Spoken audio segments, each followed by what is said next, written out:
पुरुष के बारे में ये कहा जाता है कि पुरुष अपने समाज का, अपने एक क्षेत्र विशेष का प्रतिनिधित्व करता है। प्राचीन काल से स्त्रियों को यह माना गया है कि ये चौखटे के भीतर रहती हैं, लेकिन एक बड़े ही विशेष बिंदु पर हम आपका ध्यान आकृष्ट करना चाहेंगे, जिसकी अगर हम सामाजिक समीक्षा करेंगे तो हमारी माताएं बहनें, हमारी स्त्रियां किसी भी मामले से सामाजिक स्थिति में पुरुष से नीचे नहीं थी। एक कुछ उदाहरण से मैं आपको बताना चाहूंगा। जैसे हम महाभारत काल में, रामायण काल में कुछ स्त्री पात्रों के नाम लें, जैसे माता सीता को जानकी के नाम से जाना जाता था, गांधारी थी, माद्री थी, कुंती थी, कैकेयी थी। इस तरह की तमाम स्त्री पौराणिक हमारे स्त्री पात्र ऐसे रहे हैं जिनको उनके नाम के अलावा उस राज्य या उस जिले के नाम से जाना जाता था जहां से वो आती थी। मेरे कहने का मतलब इतना है कि हम अगर एक पीढ़ी ऊपर चढ़ के देखें, अपने गांव में, अपने समाज में अगर हम पलट के देखें तो पहले हमारे एक सामूहिक, एक सम्मिलित परिवार की परिकल्पना थी, जहां पर आने वाली बहुएं अपने नाम से कम जानी जाती थी, उनको उनके गांव के नाम से जाना जाता था।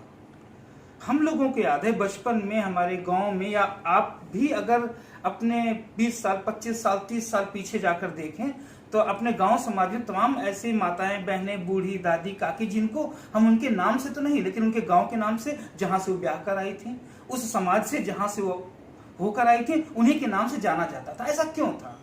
उनका वो ओरिजिनल नाम जो उनके माँ बाप ने दे के पैदा किया, मायके में जिस नाम से वो पली बढ़ी, विवाह के उपरांत जब वो ससुराल में आती थी तो अपने गांव के नाम से जानी जाती थी।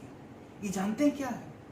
एक बड़ी सामाजिक मजबूत स्थिति थी उन महिलाओं की जो अपने गांव के नाम से जानी जाती थी। जैसे कोई किसी गांव से आया है, कोई किसी राज्य से आया है, तो उसका उठना बैठना, उसका संस्कार, उसका रहन सहन, उसकी बातचीत, उसके पूरे पारिवारिक परिवेश, उसके पूरे सामाजिक परिवेश को प्रतिस्थापित करती थी, वो उसी के नाम से जानी जाती थी। अगर हम लोग जाने कि हमारे यहाँ परिवारों में प्राचीन काल में लोग शादियां देखने जाते थे तो गांव में होता था, भाई फला गांव से लड़की आई है, तो होता था भाई उन गांव की लड़कियां बहुत अच्छी होती है। एक लड़की जो अपने गांव का अच्छे से अपने ससुराल में प्रतिनिधित्व करती है, वो अपने पूरे मायके का प्रतिनिधित्व करती थी। उसके कार्य से उसका पूरा जिला, उसका पूरा गांव जाना जाता है। इसी एक विशेष बिंदु पर मैं आपका ध्यान आकृष्ट करना चाहता था कि हम पुरुष या पुरुष प्रधान समाज में, पुरुष कहता है कि ये समाज मेरे नाम से जाना जाता है, ये हमारा क्षेत्र है, ये हमारी राजनीतिक स्थिति है, ये हमारी सामाजिक स्थिति है। लेकिन ऐसा कतई मत समझिए। हमारी माताएं बहनों ने अपने सामाजिक सम्मान को अपने सिर पर, अपने घूंघट के नीचे, अपने आंचल के नीचे लेकर वो आई और अपने एक विशेष समाज को अपने एक नए समाज में उन्होंने प्रतिस्थापित किया। विशेष समाज जहां से वो होकर आई, उनका मायका, नया समाज उनके ससुराल।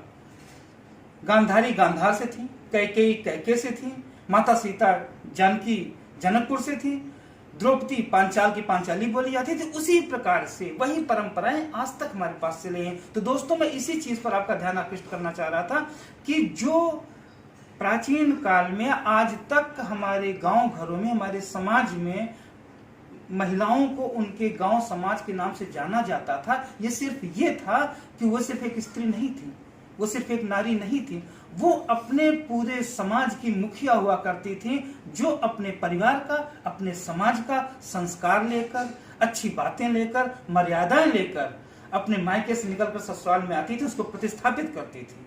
कभी आपने सुना है कि किसी गांव में कोई पुरुष रास्ते से दिग्भ्रमित हो गया हो, उस गांव में और लड़कों की शादियां नहीं हुई? लेकिन प्राचीन काल में बहुत सारे ऐसे उदाहरण मिल जाएंगे। अगर किसी गांव विशेष से कोई कहानी चलकर आती थी, अच्छी बुरी, तो उस गांव में शादियों के लिए लोग डरते थे। तो जितना बड़ा सामाजिक मान्यताओं का, मर्यादाओं का पोषक पुरुष रहा है, मेरी निगाह में, मेरी समीक्षा में उससे अधिक एक महिला रही है। पुरुष को समाज में खुल के टहलने का अवसर मिला है, खुद को प्रतिस्थापित करने का अवसर मिला है। लेकिन एक स्त्री, आज का समय बदल गया, आज का परिवेश थोड़ा सा बदल गया, लेकिन प्राचीन काल से हमने देखा गार्गी हैं और तमाम हमारी जो है विदुषी स्त्रियां हैं, वो अपने चौखटे में रहकर, चौखटे से बाहर उन्होंने जिस प्रकार से अपनी सामाजिक स्थिति का, अपने पीछे से आए हुए सामाजिक सम्मानों को जिस ढंग से उन्होंने समाज में प्रतिस्थापित किया वो किसी भी स्थिति में पुरुष से कम नहीं है। धन्यवाद। एक बार स्त्रियों के लिए